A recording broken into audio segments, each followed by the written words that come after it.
Greetings from the government and the people of Kiribati. Kiribati is a country located in the Central Pacific. But despite our strategic locations and the opportunities that we have, there are inevitable challenges, one of which is climate change. And of course, as you'll be watching the video clips, you'll be able to know more clearly that climate change is indeed a serious problem to Kiribati. We have a vision, a longer-term vision for 20 years. We call Kiribati Vision 20 years, where fisheries and tourism are our main priority sectors, in which we believe that they can fast-track and accelerate the development for a better world for our people. We can't do it alone. We need the cooperation and the hands of our development partners and those who are ready to assist and join us on this ambitious journey.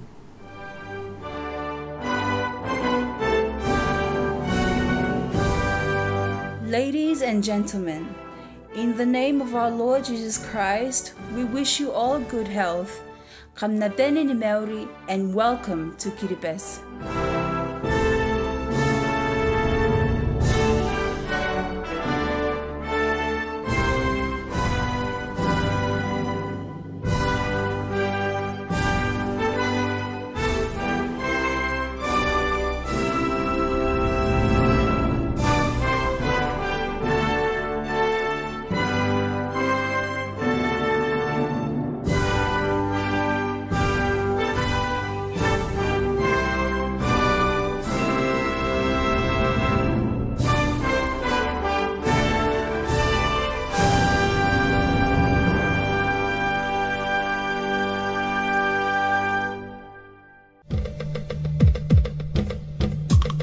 Kiribati is a nation of 33 small islands straddled across the Central Pacific with a population of over 110,000 people and is custodian to a large ocean about twice the size of Alaska or 4 times the size of Washington, D.C.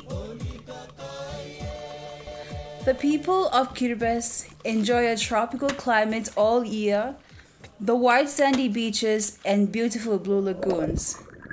However, this low-lying atoll nation, with its highest peak of just 3 meters above sea level, is vulnerable to the many impacts of global warming and sea level rise.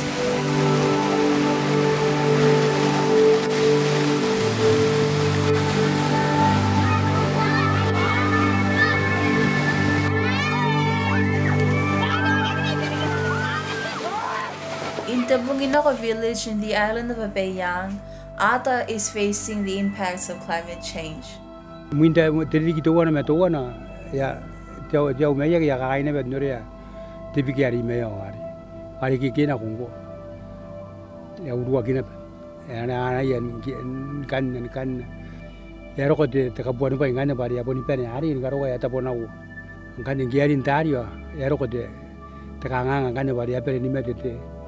Tabomoa met banana met karokware anuria baya era kin korakora te kaina no ya pere tura kin mera ya ena ko tiau situ wana ena ko tiau zuana emanga ka kiwa kieta ena ka tsukwa kin ngane te meya wan yo ani ya tsukwa ngane te tu manta ko mate te mania o ya ke me tabona ne ka ngai pare ka kai me ga kin karokwa me ya.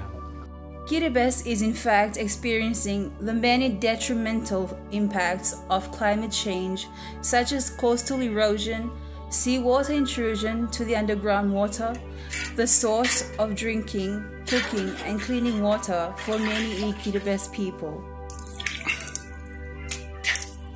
Kiribati has gone without rain in the past few months, leaving rainwater tanks empty, crops to dry up, and more importantly, it has placed a strain on the food security of the people of Kiribati. Such scenarios have caused major pressure on the government of Kiribati for many years. On the 9th of March 2016, The election of the new government, led by His Excellency President Taneti Maamau, brings a season of hope for our country's future, with confidence in the focus of his administration to find innovative solutions in addressing the impacts of climate change. This is crucial not only in maintaining our islands, but more importantly, in maintaining our cultural identity and the legacy and stories of our ancestors that have been passed down for many, many generations. The new government will soon launch its long-term vision that will set the development plan of Kiribati not at an incremental but on a quantum leap pace, with strategic investment into the human, natural, and cultural capital. The vision is called Kiribati Vision for 20 years, or KV20. The government has selected fisheries and tourism as the two key sectors that will drive this vision forward. Kiribati has one of the biggest oceans in the Pacific, with a vast exclusive economic zone of about 3.5 million square kilometers. The government is developing innovative ways of harnessing these marine resources that will maximize the benefits for the people of Kiribati. Some of these initiatives include fleet development. This involves developing medium-sized, long-line vessels for the local fishermen that will enable them to catch fish in spots further away from the islands on a much larger scale. This development will also provide capacity training for fishermen to maintain their catch at a quality that can be marketed at premium prices both in the local and international market. Another initiative is the catch quota system, a joint initiative with the New Zealand government which replaces the current licensing arrangement for longline fisheries to ensure sustainability of our tuna resources, especially the big eye tuna given its overfished status. Having this system in place will ensure that our marine resources are not endangered and are conserved for future generations. The government is also investing in bait fish farming, an activity which involves the breeding of juvenile milkfish as bait fish for foreign long-line fishing vessels. These will attract foreign vessels that fish in our waters or nearby waters to visit our ports and moreover expose our local milkfish industry.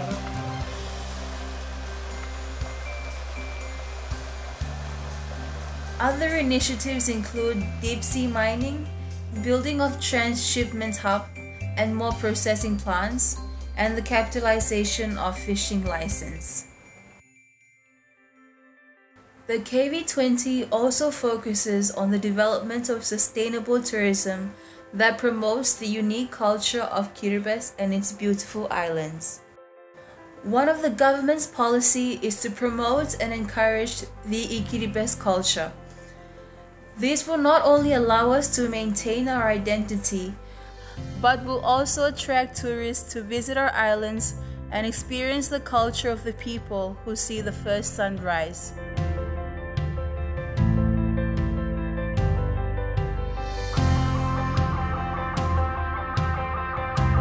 The government is also investing deeply into the promotion of its uninhabited islands in the Line and Phoenix Group to foreign investors. The plan is to have 5-star eco-friendly resorts that will provide world-class diving, fishing, and surfing experiences for tourists. Kiribati is also home to Pipa, one of the largest marine reserves in the world, which was declared as a World Heritage by UNESCO in 2010. The KV20 has an ambitious aim to transform Kiribati into the Dubai or Singapore of the Pacific. The government has decided to take charge of its fate and put in place innovative financing modalities that will allow us to fast-track financial support for our sustainable agenda, especially in relation to climate change and disaster risk reduction. South Tarawa, the island capital, is densely populated and holds more than half of the total population. And with its population rapidly growing, more pressure is placed on its natural resources and infrastructure. The need for more land space to cater for the expanding population on South Tarawa is ever growing. In addressing this, the Kiribati government is working together with the Government of New Zealand on a project called the Maigu Adaptation Project. The Maigu is a large, low-lying, uninhabitable government land, and this initiative aims to elevate the land and make it habitable.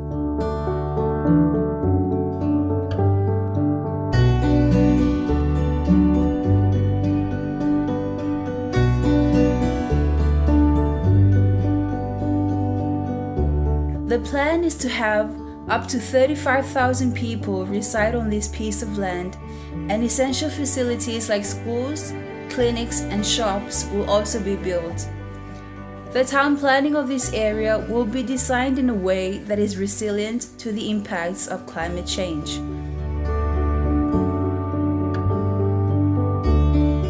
I would like to thank the government for its KB20. We really support and encourage it to achieve it for our future. I am also making a strong call on the international community to assist our government in making this vision come true and to achieve the future of our people and our islands.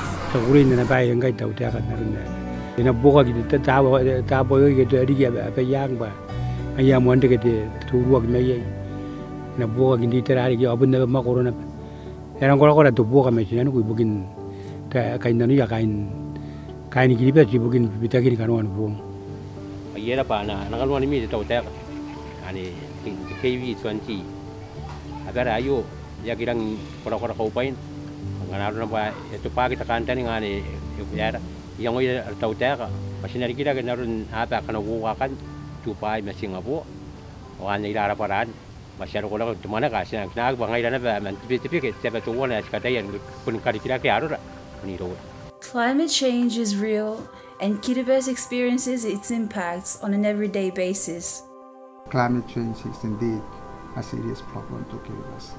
But we don't believe that Kiribati will sink like the Titanic ship. The Titanic ship is different.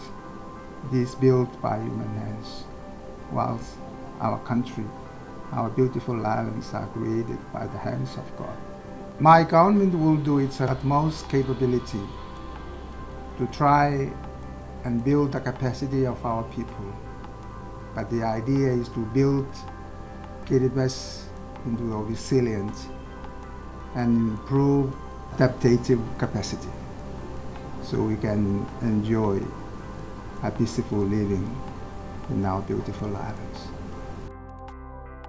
Our vision to uplift Kiribati to ensure a brighter and safer future for the next generation will not be possible if we continue to be at the front line of climate change. We call upon the world leaders and the global community to stand in solidarity with the people and the government of Kiribati in our fight against climate change, our fight for our existence, our fight for our home, our fight to provide a better and safe tomorrow for our children and grandchildren. May our traditional blessings of the Mauri Te Raoi or the Tabomoa be upon us all. Kambesin Rapa.